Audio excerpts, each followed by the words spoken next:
Hola a todos, ¿qué tal? Nachos de aquí, ¿cómo estamos? Bueno, hoy tenemos el placer de hablar con Luso Martínez, que es el co-guionista y director del cortometraje Céntrico. ¿Qué tal? ¿Cómo estás? Buenas tardes o buenas noches. Bien, muy bien. Encantado de estar aquí. Muy bien, muy bien. Bueno, pues para los que no sepáis, Luso tiene un cortometraje, Céntrico, se puede ver, por ejemplo, en Filmin, y ha sido una sensación porque ha estado en varios medios que se han hecho eco de este cortometraje. Me gustaría empezar por lo primero y es, ¿de dónde te nace la necesidad de hacer cine?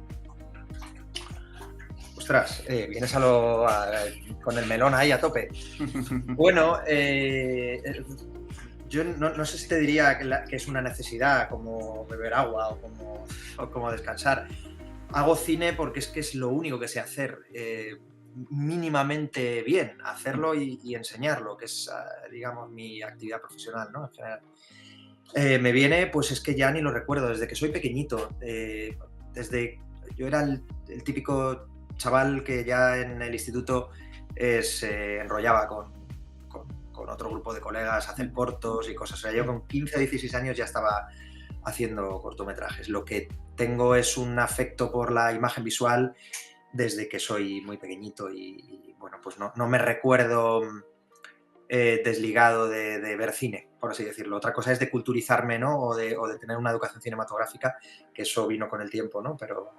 Pero bueno, no recuerdo el comienzo, eso es lo que te puedo decir. Pero vamos, de hace muchos años.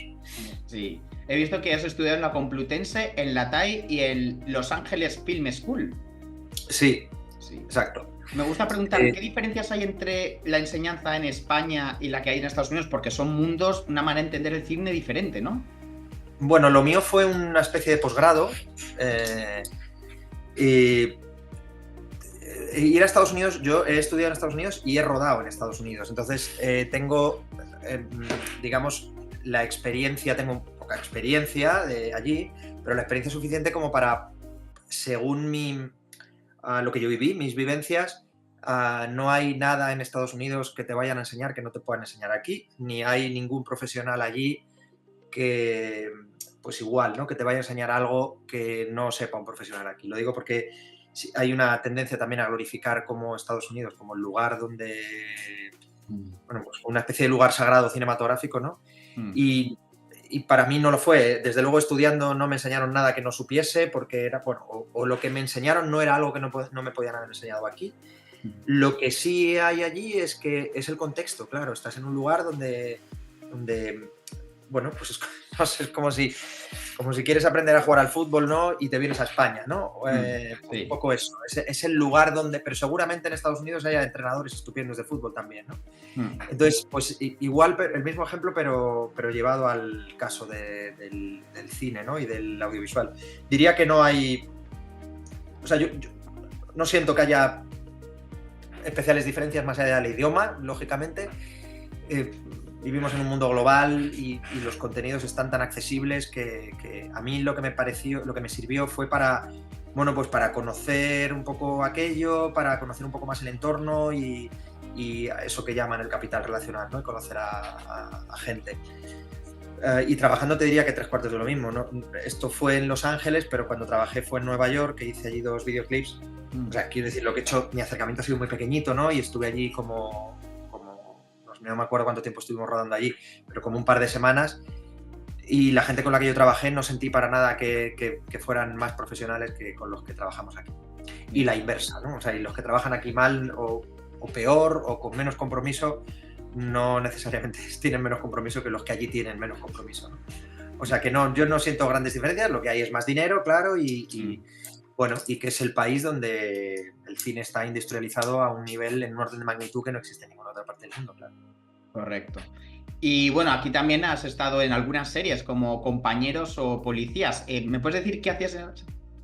Pues en el equipo de dirección, pero hace 1000 años. 1000 años, 1000 años. ¿No? Yo creo que no había terminado en la carrera. Estaba en el equipo de dirección, pues en distintas tareas casi de correve y dile. ¿Cómo se llama el director de Compañeros, el de la película? El de la película. Sí. Es que ese fue profesor mío, entonces... El de la película, o sea, yo conozco de la serie, conozco unos cuantos, Sí.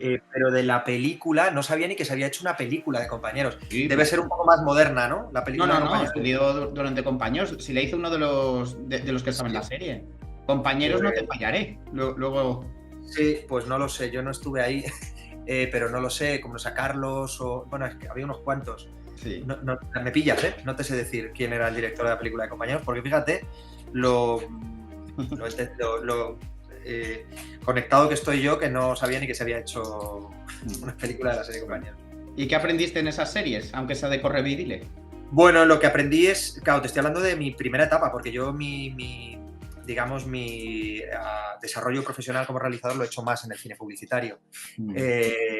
Pero, bueno, te diría a ver cómo se trabaja en serie, ¿no? Y también era una época distinta, porque te estoy hablando de principios del 2000, o sea, hace 1000 años. Sí, hace 1000 años.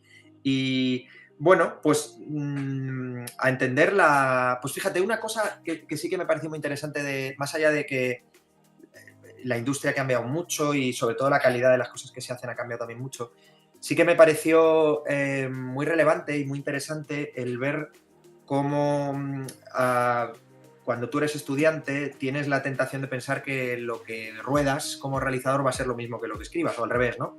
Que lo que tú escribas va a ser lo que vas a realizar, ¿no? Entonces, en las series hay una base de observación como más industrial, ¿no? Y está industrializada de una forma que tiene más que ver con una división del trabajo más quizá en ese sentido sí más a la americana, de entender que el realizador no tiene por qué ser, o el director no tiene por qué ser el guionista y viceversa, ¿no? Entonces, bueno, pues me pareció muy interesante ver cómo se trabajaba casi, bueno, pues con una mecánica muy distinta. Además se rodaba, en aquella época ya se hacía en vídeo, pero en unas vídeo, pues una cosa muy antigua de Betacam digital, se rodaba, me acuerdo, no se me olvidará, que en su momento era una cosa como muy increíble, ¿no? Pero era un sistema PAL, ni siquiera de alta definición todavía. Te estoy hablando de, no veas, la prehistoria casi. Sí, he visto, bueno, que tú tenías tu filmografía que era, por ejemplo, en el 2000 Hades, luego El balneario de las ideas en el 2002 y los siguientes años La delgada línea verde y La delgada línea dorada. Y ahí he visto como que ha habido un parón hasta céntrico. Sí, es que... Bueno, yo lo que he hecho en los últimos años ha sido sobre todo cine publicitario. Entonces, entre mi trabajo como realizador haciendo publicidad y mis clases, eso ha sido lo que se ha llevado, digamos, la mayor parte de mi tiempo. Y bueno, y la ficción la abandoné durante un montón de años. Siempre he estado... Bueno, esos cortos, tengo más cortos, lo que pasa es que son donde lo habrás visto, pero vamos, tengo más cortos. Lo que pasa es que son todos cortos de cuando yo era mucho más joven. Entonces, se puede decir que la ficción, en serio, llevo muchos años sin meterle mano. Sí. Entre el último corto un poco serio que hice, que fue El balneario de las ideas, pero que es también una cosa del 2003 o 2004, y Céntrico, han pasado 20 años, entre medias, pues me he acercado al documental, he producido cosas y sobre todo lo que he hecho ha sido dirigir mucha publicidad, mucho cine publicitario, y he aprendido muchísimo. Y te metiste en Haiku Films, ¿no? Bueno, es una productora que fundé junto con otras 3 personas. Bueno, es una productora que fundamos en el año 2004, en octubre del 2004, y que yo me salí, la cerramos, liquidamos, técnicamente como en el 21-22. Lo que pasa es que ya la pandemia fue la que nos dio la puntilla, como a tantas otras productoras. Pero bueno, entre el 4 y el 20 la productora estuvo activa, o sea, estamos hablando de 16 años, sí, un montón de años. Sí. Y mayoritariamente lo que hacíamos era cine publicitario, aunque tuvimos experiencias también en documental y en algunos otros formatos, pero fundamentalmente lo que nos daba de comer era la publicidad. Y bueno, a partir de ahí has hecho Céntrico, que está basado además en un relato que Isaac Rosa hizo en el 2019 en El Diario. Entonces, quiero saber cómo lo descubriste, ¿por qué te llamó tanto esta historia? A ver, yo lo descubrí, lo descubrí en el mismo 2019. Creo recordar, ya no me acuerdo bien cuándo lo publicó. No sé si fue antes del verano del 2019. Yo lo que sí recuerdo es que lo leí en la playa. O sea, eso me acuerdo perfectamente de leerlo en la playa. No recuerdo en qué momento. O sea, que supongo que sería verano y eso implica que o lo publicaron en verano o lo publicaron antes del verano. Pero a lo mejor estaba en la playa y era septiembre, no lo sé. En todo caso, yo llevaba ya tiempo detrás de querer volver a hacer algo de ficción. Me apetecía muchísimo. Y bueno, tenía una cosa mía propia que quería hacer, escrita por mí. Pero cuando leí esto me quedé, pues me quedé muy atrapado en esa historia porque tenía pues probablemente todo lo que yo busco en una obra audiovisual, ¿no? Tenía una historia contundente, fuerte, una reflexión social que latía permanentemente durante todo el relato. Estamos hablando de un cuento, porque a veces por ahí he leído que era una novela y no. Isaac es novelista, pero esto fue un cuento muy cortito, de una página que publicó en el diario. Sí, los cuentos de Isaac pone abajo. Sí, bueno, está publicado ahora lo publicó Planeta en Alfaguara, me parece que es, en un libro que se llama, es que estoy mirando ahí porque lo tengo por ahí, Tinta o Tiza Roja, no me acuerdo muy bien cómo es el nombre del libro, y es una antología de varios de los mejores relatos o de una selección de relatos que seleccionaron sus editores y lo publicaron.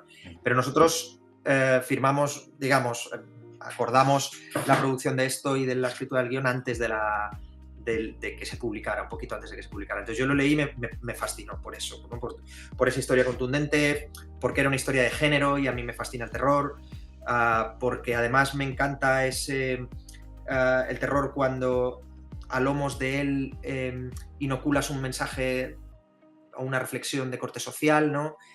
Y porque era muy sorprendente y muy sorpresivo. No puedo contar mucho, pero tú que supongo que has visto la película sabes a qué me refiero, ¿no?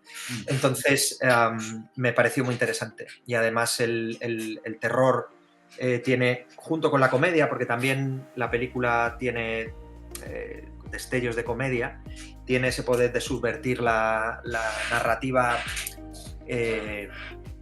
la primera lectura, digamos, que haces normalmente de una historia, cuando un espectador mira una peli, y bueno, a través del terror y a través de la comedia, fundamentalmente tienes la capacidad de contar más cosas y de trascender que no te lo dan otros géneros, desde mi punto de vista al menos.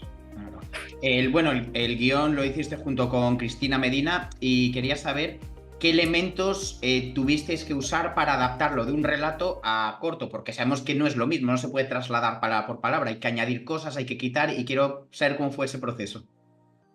Pues mira, efectivamente, la peli la escribimos Cristina y yo a cuatro manos.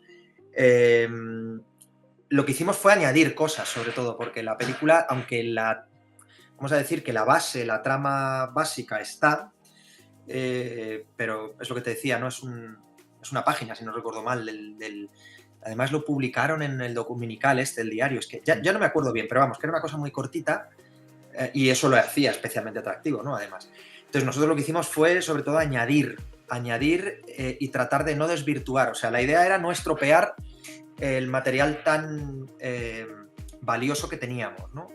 Esa era la premisa fundamental, mantener el espíritu del relato, tratar de que siguieran, como decía antes, ¿no? Siguieran latiendo los valores principales de la película, que eran pues esa reflexión social potente, contundente sobre pues sobre uno de los despeñaderos del sistema en el que vivimos, ¿no? Que es el de la vivienda, y la turistificación y todo este asunto del fenómeno de los pisos turísticos, y luego respetando el terror, ese género que te decía antes que era tan pertinente para contar esta historia, y los destellos de comedia, ¿no? Y unos personajes también pues divertidos, interesantes, complejos. Bueno, lo que hicimos fundamentalmente es intentar ser lo menos torpes posibles para estropear lo menos posible la historia, ¿no? Esa fue nuestra premisa.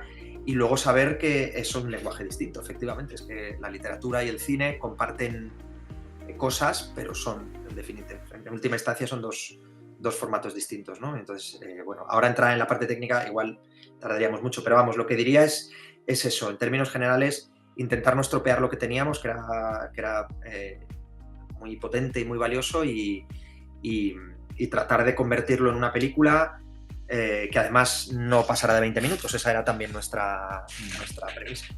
Claro. Una cosa que sí que he visto que habéis añadido, que es el centro céntrico, es el oso panda, porque el niño tiene el peluche, se le ven muchos planos, es el póster. Entonces, quería saber cuál es el significado detrás del oso panda. Bueno, el oso panda es una de las cosas que añadimos, efectivamente. Ya, fíjate, se me había olvidado, pero ahora que lo estás diciendo, efectivamente, el oso panda. Diría que el oso panda es el símbolo de la película, es la gran metáfora de la historia. Tampoco quiero contar demasiado para no desvelar a las personas que todavía no han visto la película, pero diría que, bueno, es la metáfora principal o el símbolo principal de la película por varias razones.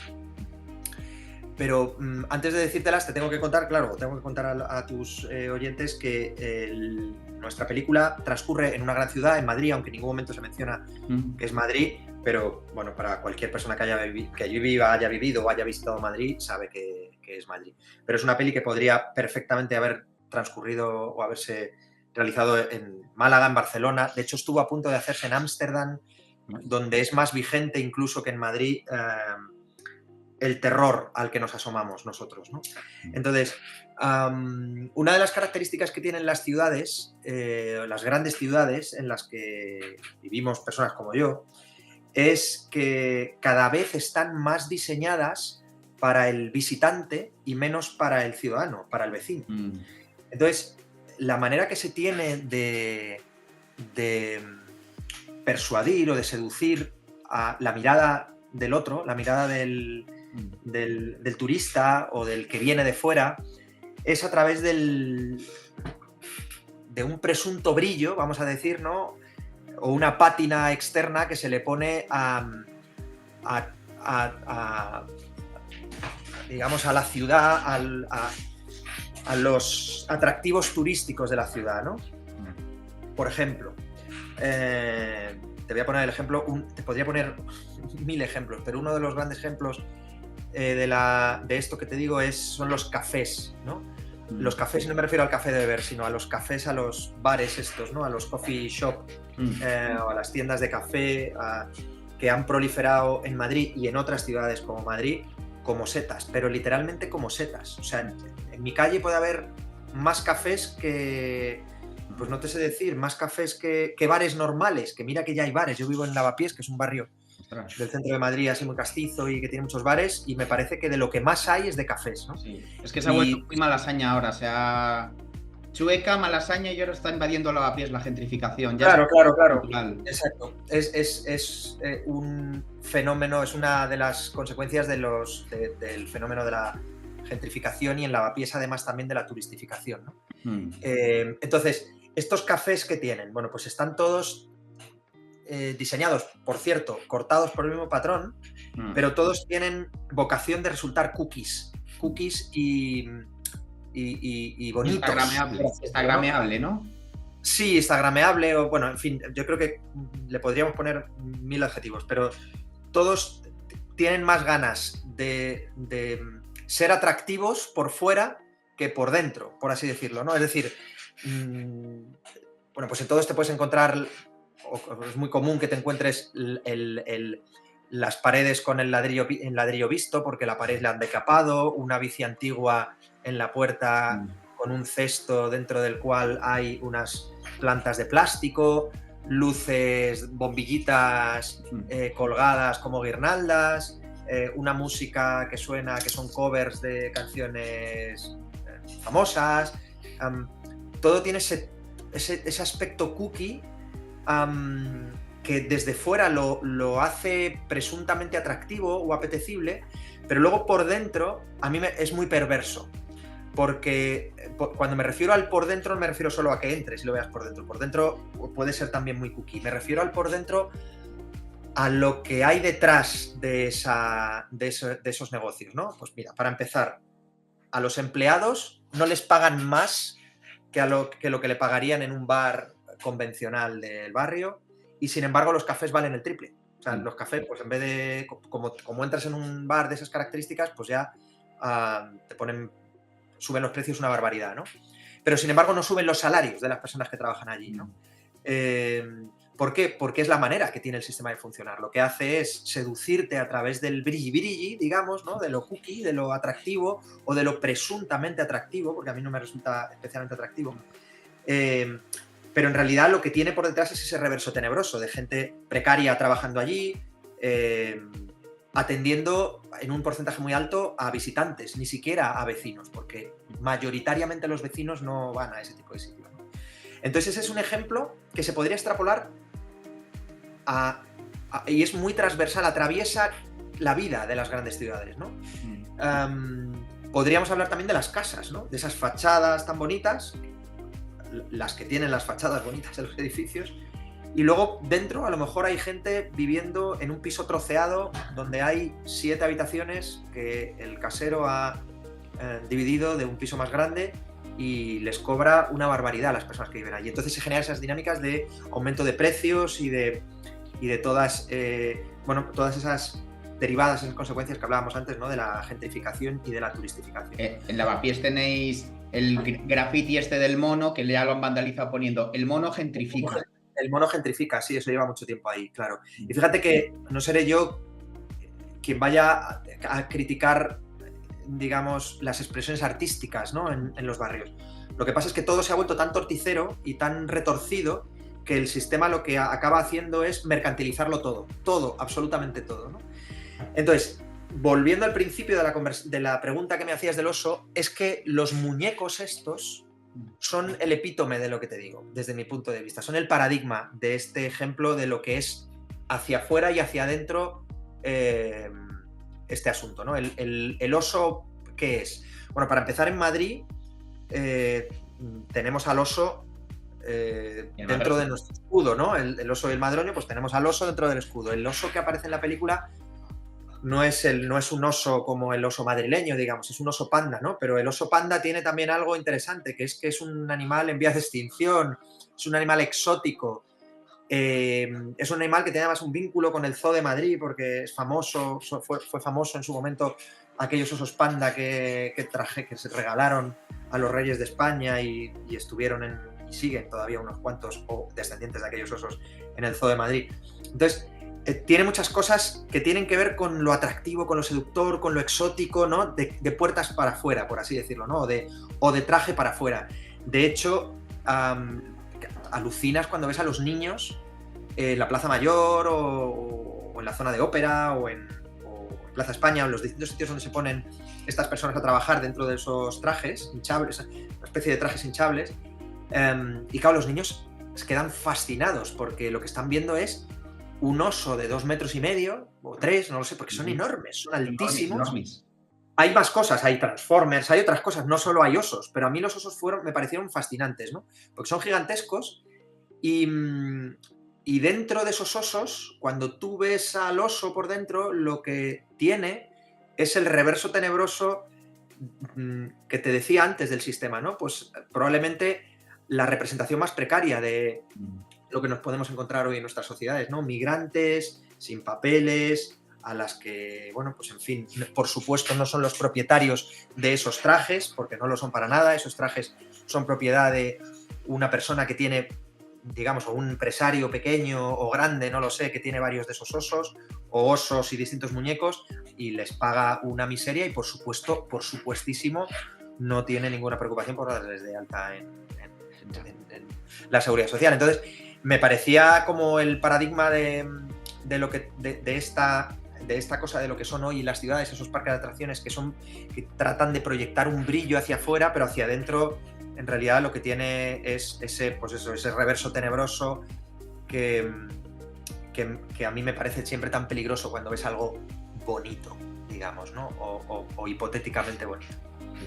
A mí lo que me sorprendió mucho tanto el relato como del corto es la figura del padre, porque el padre se queja de la turistificación, habla de los turistas, pero se lo recuerda a la mujer y dice, nosotros también somos turistas, entonces como que también es partícipe de eso, pero es lo típico de todos son turistas salvo yo, que yo hago viaje, yo no hago turismo, yo no vengo aquí a molestar a nadie ni a destrozar una ciudad.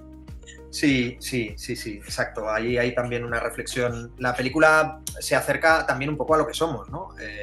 Sin tratar de culpabilizar a nadie, porque desde luego no creo que en la película estamos culpabilizando a nadie, pero sí estamos, bueno, de alguna forma estamos mirando hacia un problema, ¿no? Y señalándolo dentro de ese problema o dentro de ese fenómeno, si quieres, porque habrá gente que no le parezca un problema para nada.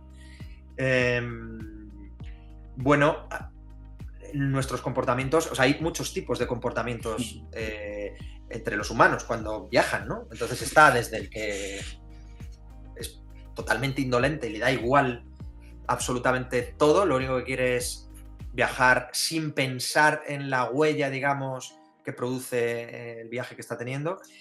Y luego, pues a lo mejor en el extremo contrario estarían directamente las personas que no viajan, ¿no? Porque consideran que es que no hace falta, no se les ha perdido nada en ningún sitio y a veces genera más impacto el que vayas a hacer un viaje a algún lugar que el beneficio que le va a producir ese viaje que tú estés allí, ¿no? Entonces, en el término medio es donde hay mucha gente, ¿no? Donde estamos seguramente la mayor parte de nosotros, ¿no? Y ahí hay un tipo de personas también que son muy peligrosas y son aquellos que no forman parte del problema por la vía de lo que dicen, pero por la vía de los hechos sí que tienen una responsabilidad, ¿no? Y efectivamente, esto que tú acabas de decir es un buen ejemplo. Esta frase de ya no me acuerdo cómo lo dicen en la película, ¿no? Pero ¿quién no ha escuchado esa frase de esto está lleno de turistas, ¿no? Sí. Como si tú te sacaras de la ecuación, ¿no? O sea, es como si estuvieras fuera del conjunto, ¿no? De los turistas. Es como tú no eres turista, ¿no? Te estás quejando de lo mismo que tú estás de lo que estás participando. Contribuyendo a que se produzca y de lo que estás participando. Y ahí me parece muy interesante, porque hay una contradicción en la que la gente, tengo la impresión de que por lo menos nuestros personajes no caen, o por lo menos el padre no cae, ¿no? Es ese tipo de persona que se cree una persona, digamos, vamos a decir, muy progresista, podríamos decir, ¿no? Pero sin embargo, por la vía de los hechos y por las cosas que hace, se comporta como una persona que de progresista no tiene nada. Si entendemos como progresista cuidar la casa común, ser solidario y, bueno, y quizá intentar contribuir lo menos posible a fenómenos como estos que estamos hablando, ¿no? Claro, estamos hablando de esto y parece que la película está hablando todo el rato de esto, y sin embargo en la película late esto todo el tiempo, pero no, de hecho no se menciona en ningún momento explícitamente ni turistificación, ni gentrificación, ni nada de esto. Lo que tenemos es a un personaje, efectivamente, o una familia de personajes que van de vacaciones a pasar el puente a una casa como otra cualquiera, ¿no? Pero que eso es lo bueno, es que si lo dices ahí a la cara, eso será panfletero. Lo bueno es que late y que la gente lo entienda, y quien no lo entienda, pues bueno, pues eso es una cosa tuya. Sí, no, yo creo que sí que se entiende perfectamente y que sí, efectivamente no queríamos ser queríamos ser más sutiles y no queríamos subrayar este tipo de cosas, porque es que además no hace falta subrayarlas, es que son tan obvias que lo tienes en la cara, ¿no? Casi te tienes que alejar para poder verlo, ¿no? Porque lo tienes tan cerca que te tienes que alejar, tienes que hacer un poco de zoom out para ver la realidad en la que estás metido, ¿no? Dentro. En el niño, a mí me llamó la atención porque entre el pelo y la ropa me recordó mucho al del Resplandor. ¿Hubo ahí alguna intención? Sí, bueno, sí. Los que son más aficionados o particularmente aficionados al cine de género, pues son capaces de ver no te sabría decir si esa referencia, ¿no?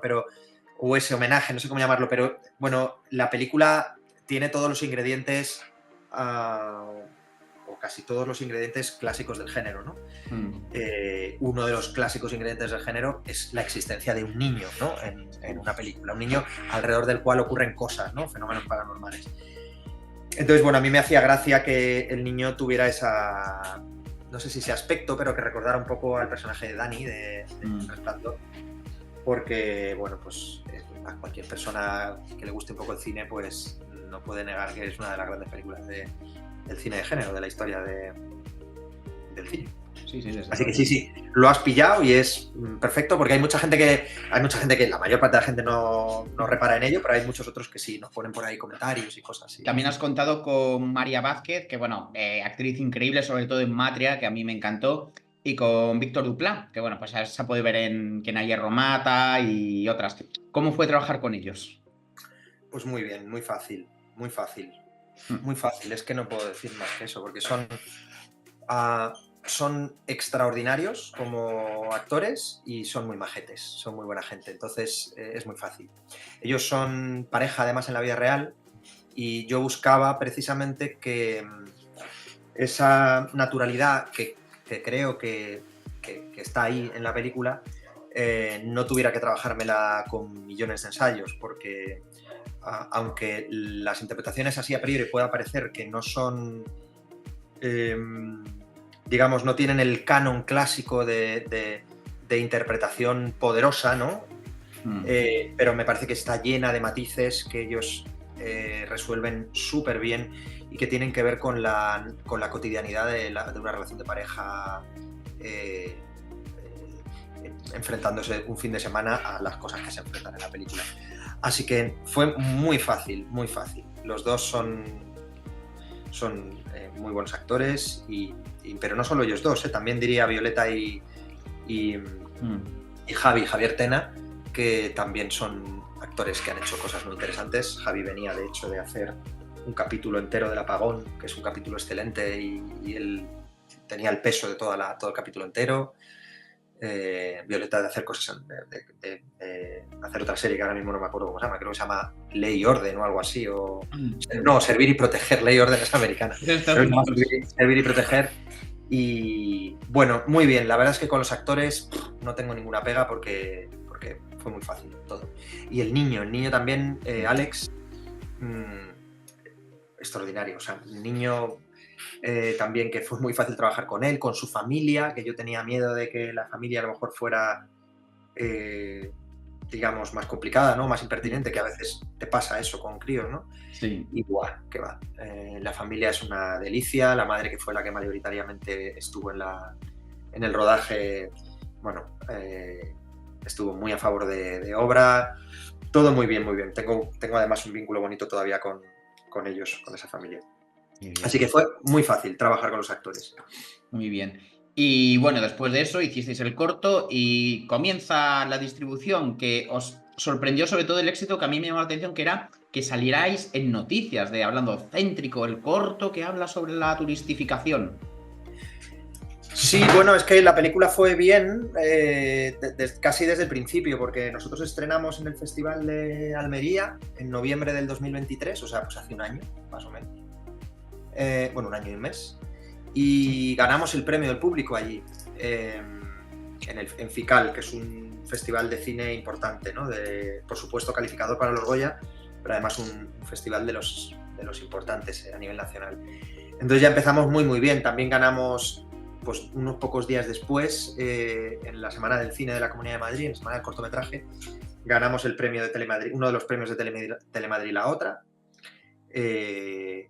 Y bueno, pues es que fuimos lanzados casi desde el principio. Tuvimos ahí un par de meses, enero y febrero, que estuvo la cosa más parada, pero luego ya a partir de ahí, hasta ahora, pues fue así como un tiro hasta la candidatura de los Goya. Qué bien. Y bueno, sí, de hecho hace poco ya se han sabido los nominados. Como sabemos todos, es ficción, animación y documental. Y bueno, parece que no ha habido suerte. Y bueno. No ha habido suerte. Bueno, pasa. Claro que pasa. Bueno, cualquiera que sepa cómo funcionan los Goya, y con esto no estoy para nada, digamos, justificando que por su funcionamiento no estemos. A lo mejor si la película fuera lo único que contase para estar o no estar nominado en unos premios como esos, a lo mejor también nos hubiéramos quedado fuera. Oye, quién sabe, no lo sé, puede ser. Pero es que lo cierto es que para estar entre los nominados en los Goya, lo que importa no es solo la película, hay factores extra cinematográficos que, bueno, en los que nosotros no somos tan fuertes, desde luego, ¿no? Ni tenemos tanto nombre y bueno, pero estoy seguro que nos hemos quedado muy cerca. Sí.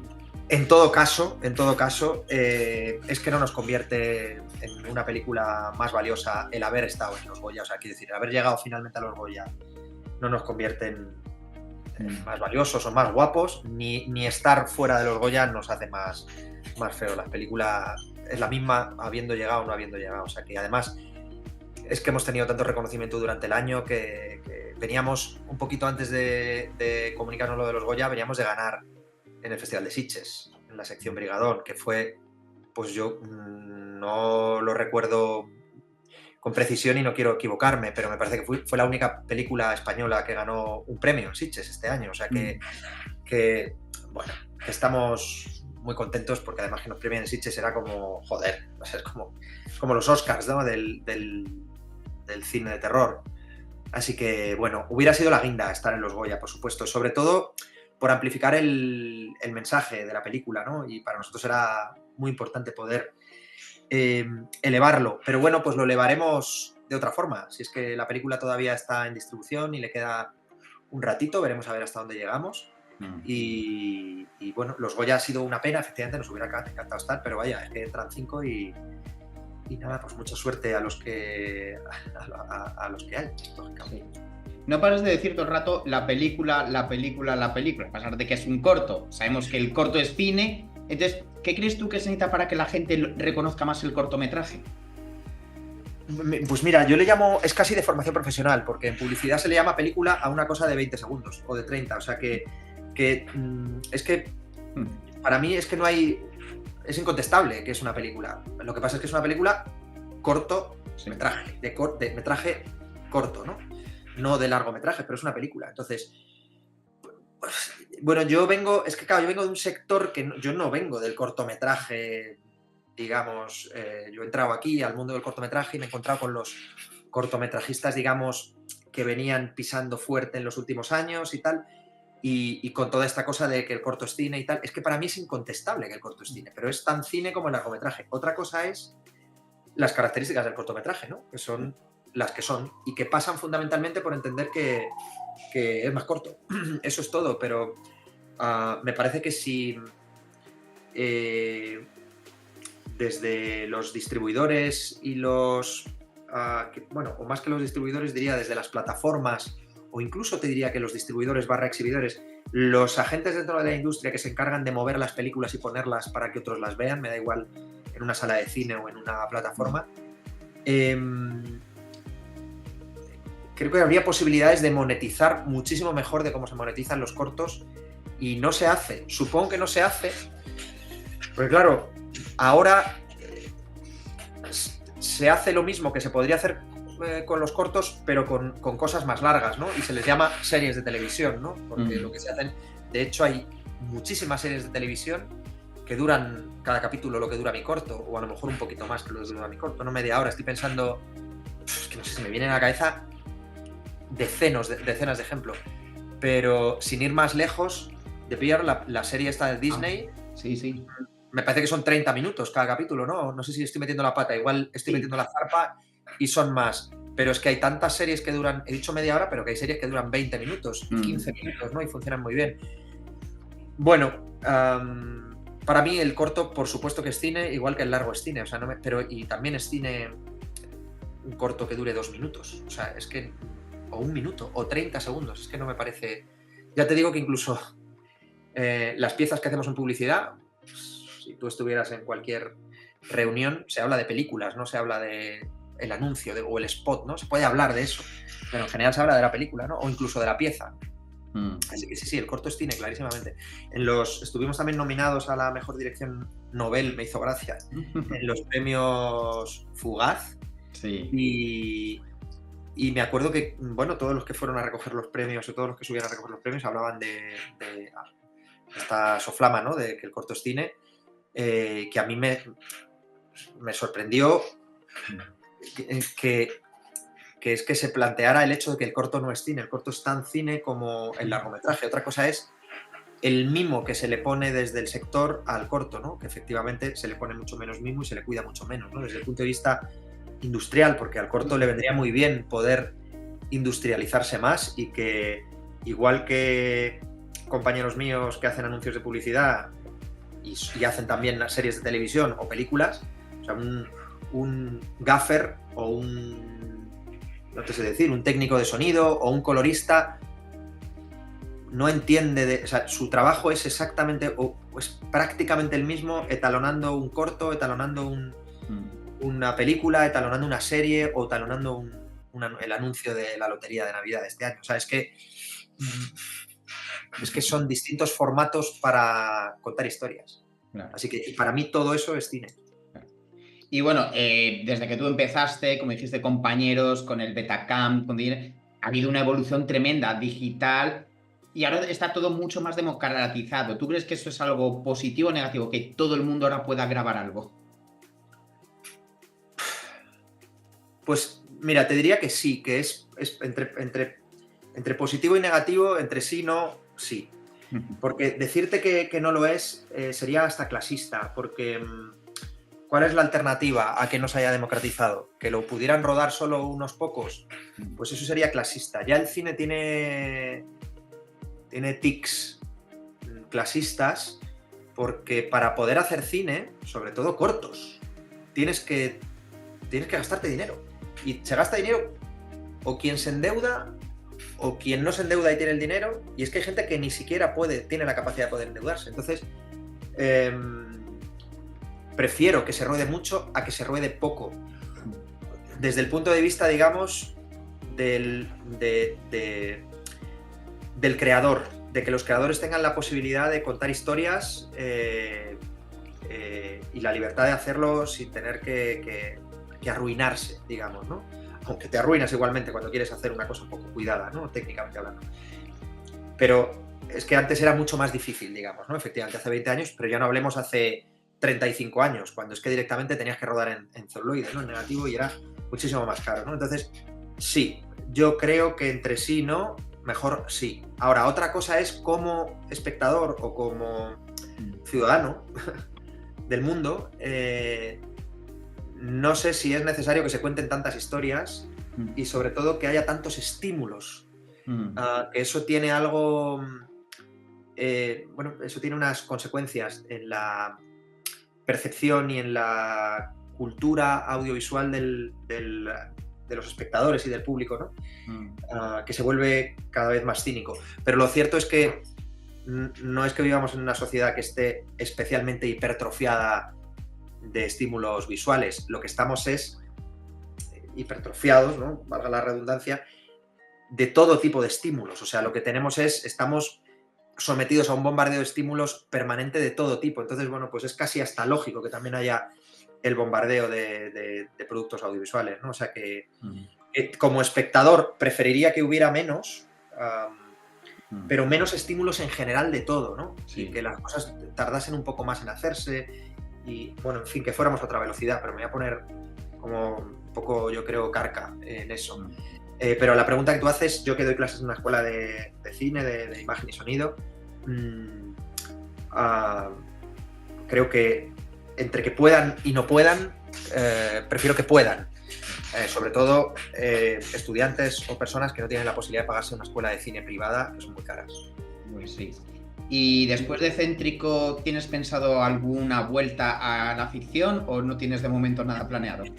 Pues estoy rumiando. Es que he terminado tan agotado este año porque el final del año ha sido muy agotador, porque además es que, claro, no solo hacemos películas, tenemos una vida y hacemos muchas cosas, ¿no? Tengo un perro. Yeah. Muy demandante. Bueno, estoy ahí rumiando cosas y veremos, pero yo no iba a ser... La vida, o sea, el cine no me da a mí de comer, los cortometrajes no me dan de comer, al contrario, me tengo que gastar mucho dinero y a pesar de haber tenido tanta suerte y haber tenido la fortuna de que nos hayan considerado una película valiosa durante este año y nos hayan premiado, aún así nosotros no hemos recuperado todo el dinero que hemos invertido, ¿no? Teniendo incluso ayudas públicas como tuvimos. Bueno, yo no voy a ir con prisa haciendo lo que sea que yo vaya a hacer. Así que, bueno, cuando sea que vaya a ocurrir que vuelva a estar por ahí una película mía, pues ya os enteraréis. Pero bueno, tampoco te quiero contar nada porque igual te cuento algo y luego ya sabes cómo son estas cosas. El madera, que se gafa. Tocamos madera. Sí, por eso. Pues muchísimas gracias por tu tiempo, ha estado genial. Gracias a ti, Ignacio. Muchas gracias y sobre todo gracias por dar voz a microbios como somos nosotros y es nuestro proyecto, ¿no? Que aunque sea un microbio un poquito más gordo, porque han considerado este año que somos un microbio un poco más gordo, no dejamos de ser un pequeño átomo por ahí flotando en el cosmos de la creación audiovisual. Así que nada, muchísimas gracias también por hacer un espacio y preocuparte por el corto, que por supuesto también es cine, y en concreto por nuestra pequeña película. Así que nada, yo animo a todo el mundo que quiera seguir viendo la película en Filmin, que está ahí desde hace no mucho, la verdad, porque debe llevar un mes o por ahí, debe llevar desde principios de diciembre, no llega a lo mejor, o de finales de noviembre, no recuerdo. Y nada, que esté pendiente de mis redes, que aunque no soy yo muy activo, podrán ver por dónde va la película. Tu historia. Perfecto, pues muchísimas gracias.